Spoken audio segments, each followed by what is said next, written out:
Baiklah, Assalamualaikum warahmatullahi wabarakatuh. Di sini saya akan melanjutkan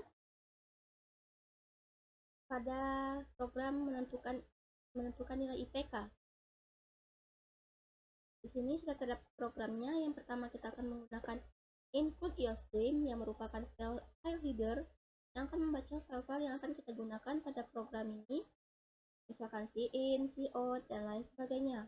Nah, selanjutnya menggunakan username std yang akan membaca semua berkas yang kita gunakan.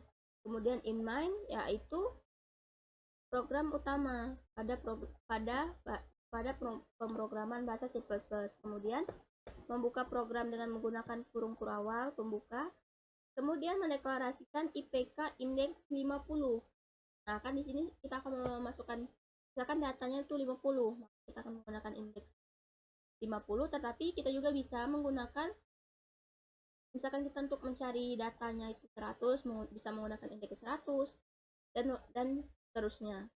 Nah, dengan tipe data double, kemudian mendeklarasikan variabel X dan Y dengan tipe data integer, kemudian mendeklarasikan maksimal IPK itu sama dengan 0,0 dengan tipe data double, kemudian minimal IPK itu sama dengan 4,0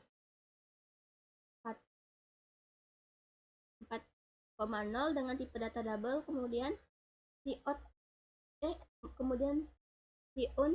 maksimal sama dengan 0 dengan tipe data integer, font sama dengan font minimal sama dengan 0 dengan tipe data integer. Kemudian membuat perintah untuk memasukkan jumlah mahasiswa yang akan didata, membuat tempat atau wadah yang akan kita masukkan beberapa data yang akan kita data dengan memasukkan nilai X, kemudian melakukan mengisi dengan nilai IPK, menggunakan array, menggunakan perulangan for yang dimana integer I sama dengan 0, kemudian I kurang dari sama dengan X min 1 yang akan melakukan perulangan I++ jika sampai memenuhi syarat ini.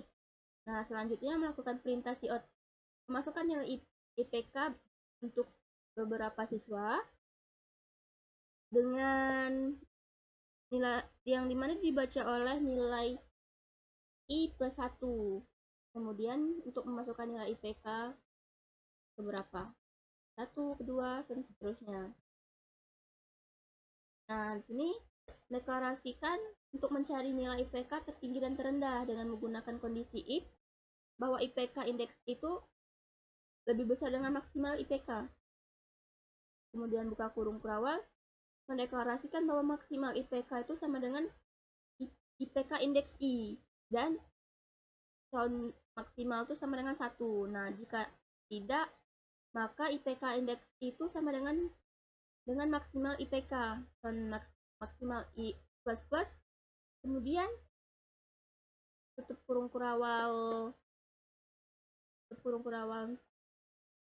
dan kondisi if lagi mendeklarasikan bahwa IPK indeks itu lebih kecil dari minimal IPK, yang dimana minimal IPK itu sama dengan IPK indeks I, sound minimal itu sama dengan 1.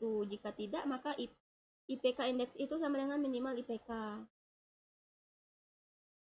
Ini nih menentukan maksimal IPK tertinggi dan minimal ini terendah.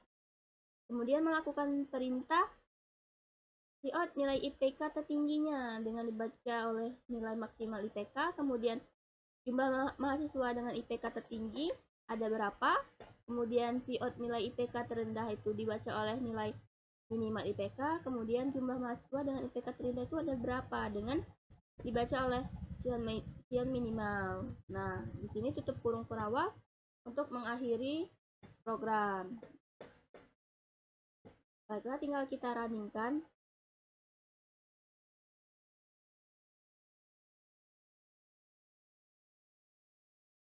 Nah, kita misalkan di sini akan memasukkan datanya itu 8 mahasiswa yang akan kita data. Kita enterkan dan masukkan nilai pertama itu misalkan 3,0, nilai keduanya tuh 4,0, 3,5, 3,2, 3,8, 4,0, 3,0, 3,9. Nah, jika di enter maka mendapatkan nilai IPK mahasiswa tertinggi itu 4, yang dimana kan nilai tertingginya itu kan 4,0, kemudian jumlah mahasiswa dengan IPK tertinggi itu nilai 4 kan paling tertinggi. Nah, ada berapa data? Di sini kan terdapat 2 data. Benar, terdapat 2 data. Kemudian nilai IPK terendah yaitu 3,0. Nah, jumlah mahasiswa dengan IPK terendah itu ada berapa? Kita hitung. Ada 1 dan ada 2. Benar, ada 2. Berarti program yang sudah kita jalankan itu benar.